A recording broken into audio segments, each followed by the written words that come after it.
ওগো আল্লাহ, ওগো মালিক, তুমি ছাড়া তো আমাদের আর কেউ নাই, তুমি ছাড়া তো আমার আর কেউ নাই। আল্লাহ গো, তুমি যদি মাফ না করো কে আমাকে মাফ করবে? তুমি যদি মাফ না করো কে আমাকে মাফ করবে? তুমি যদি আমাকে মাফ করো তাহলে তোমার কোনো দিকে কমবে না, তুমি যদি আমাকে মাফ না করো তোমার কোনো দিকে বাড়বে না।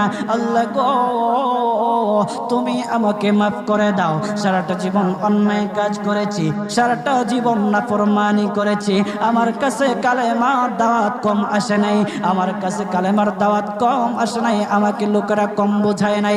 ওগো আল্লাহ, তুমি আমাকে মাফ করে দাও। মাফ না করলে কোথায় যাব, কার কাছে যাব? বাবা যখন মারে তখন মার কাছে আশ্রয় নেওয়া যায়, মা যখন প্রহার করে তখন বাবার কাছে